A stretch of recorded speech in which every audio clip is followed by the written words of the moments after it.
2 years ago, I made some rainbow dice for Pride Month, and last year I painted minis for Pride. So this year I decided to make some transparent colored trans dice for Pride. I already have some dice molds, and we have a new technique with stained glass dice that we tried before, and we can just expand on that now. So jumping right in, let's start by pouring some Envirotex light resin. It's a 1:1 by volume mixture resin, so I just pour out equal parts of part A and part B of this resin and mix it up for about 5 minutes. It's not going to be really pretty dice if we don't add some iridescent glitter to it, so I just add a few drops because this is going to be transparent and see-through. We're going to see all those tiny, shiny little pieces within the resin. I lay out some wax paper and open up my dice mold. I always try and make sure I open it in the same way so it's easy to just flip back on after I've poured the resin. This resin's looking shiny and ready to go, and there's nothing really to it other than to just pour it into the mold. This is just going to make the inner shapes that we're going to color over after all. After that, we're going to make an outer shell of resin that will protect the colors. Sometimes when I pour resin, it doesn't actually pour out of the cup very well, and it just kind of slides out the bottom, but that's okay. You can just position it however you need to. I pop any surface bubbles I need to with the lighter. I put a very thin layer of resin on the lid of the mold. I always find that helps me avoid any gaps or voids inside of the mold as it cures within the pressure pot. And then I just place the top half of the mold on the bottom half, squish it down, and any excess resin will just pour right out. Thanks again to Dicey Encounters for letting me use these molds. He does sell them, by the way, so I'll put that in the description down below. He's a good buddy. You should check him out. Now all that's left to do is to put them inside of the pressure pot for 24 hours. Really, you could do it for about 12, but I always find it easier to work with after 24, or you can leave it way longer if you need them to be super duper hard. I leave them in there at about 40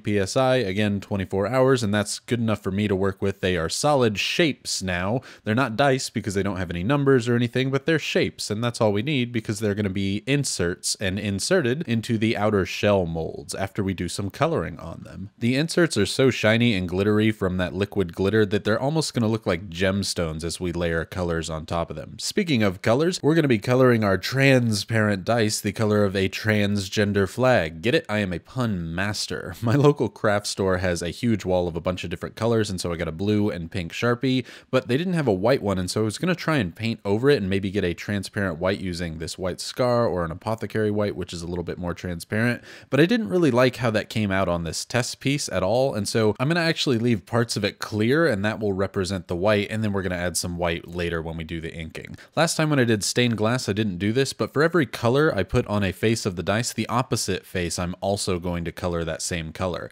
That way when you look through, it all looks to be one color. It's super easy to color these in, I say as I mess up and put a big blue streak on the side, but that's okay. You can always wipe it off quickly with your finger, or if you need to be more careful, you can use some alcohol. It will kind of wipe it off almost as if it's dry erase. Get it as good as you can. Stained glass is hardly ever one consistent color, so it's not that big a deal, and then flip it over and do the exact opposite side that same color. This way you can see all of the clear parts that I haven't colored in look very clear, and the blue doesn't really disturb that, but if I'm looking directly on from the blue, wow, it just has a much more pure version of that color. I go ahead and do it on all of the different shapes. I try and keep a good ratio because there are 5 lines in the transgender flag. 2 of them are blue, 2 of them are pink, and 1 of them is white, and so I tried not to overdo it with the blue. I tried to leave enough to where there are some clear white spots, and then mostly gonna have pink to match with that blue. And so anywhere that I can, I go ahead and paint the pink on with the Sharpie. It is very, very clear, and I was kind of worried that I wasn't going to be able to see it, but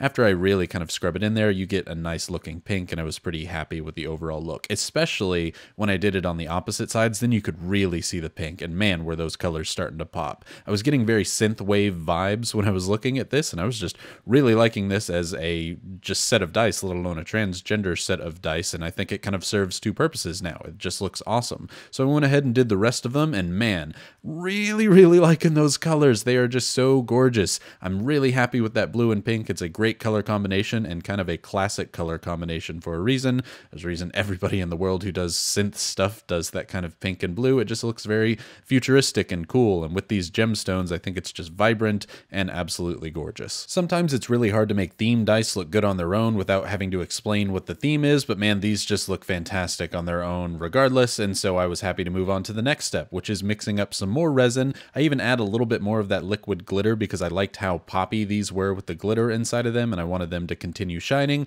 Lay out some more wax paper, and now we can do the outside molds. These molds just are regular dice molds. The inserts just happen to fit inside of them. They're like 10% smaller than the outside ones, and the numbers actually help kind of hold them in the middle, so that works out perfectly. I fill up these molds about 2/3 of the way with this clear resin. I don't have to worry about overfilling them. You could completely fill it up if you wanted. That just makes an even bigger mess. You just don't want to underfill them, because when you put these inserts in, you want resin to pour up and out of the sides. That way there's no areas where bubbles or voids can catch and that you'll just have no dice there because there's no resin. We don't want that, and so that's why it's important to fill these up. When I'm placing these down, it's important to note which side is aimed up and down, because that will be the high number for these dice, because that's how the molds were made. And so I try and do 3 with blue on the high and low numbers, 3 with the pink, and then 1 with the clear. It's as close to the proper ratio as I could get with a standard set of 7 dice. I go ahead and place the lid on. After 24 hours in the pressure pot again, boom, these dice are done. But you might be saying, what the hell happened to the pink?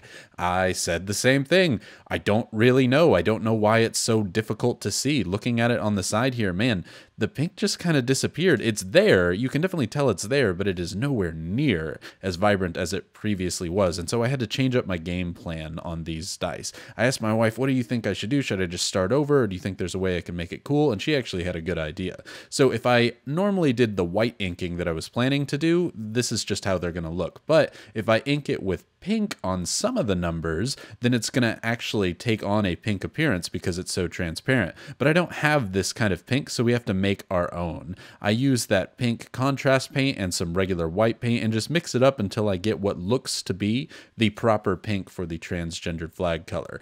I had a way too light color at first, but then I just kind of kept adding white and pink paint until I got a ratio that I thought was proper and looked exactly like the flag's color. I made sure it was a little lighter, knowing it would darken up as it dried. I was pretty happy with my DIY quick-made pink paint, and so I started inking up the numbers. All you got to do is add paint onto there and then wipe off any excess with your finger. If you do leave any paint on there, you can always go back later and clean it up with alcohol. I definitely had to do that because this was a very messy process for me today for some reason. Now, I mentioned that I was going to be inking some of the numbers white, and so what I chose to do was actually ink the high and low numbers on each dice white. That way it's immediately obvious if you rolled high or you rolled low, and bada bing, bada boom, I think we have some gorgeous looking dice here. It's not exactly how I thought they were going to look whenever I put it in the outside mold, but I think that they look gorgeous either way. The blue is the most prominent transparent color, but because of the pink numbers and the inking that goes all the way around them except for 2 numbers on each die, it really feels blue and pink. The white high and low numbers I think represent a nice amount of the white of the flag, being that it's just the one line compared to the larger amount of the blue and the pink. I'm pretty darn happy with these as far as visuals, but you know that's only half the battle. How do they sound?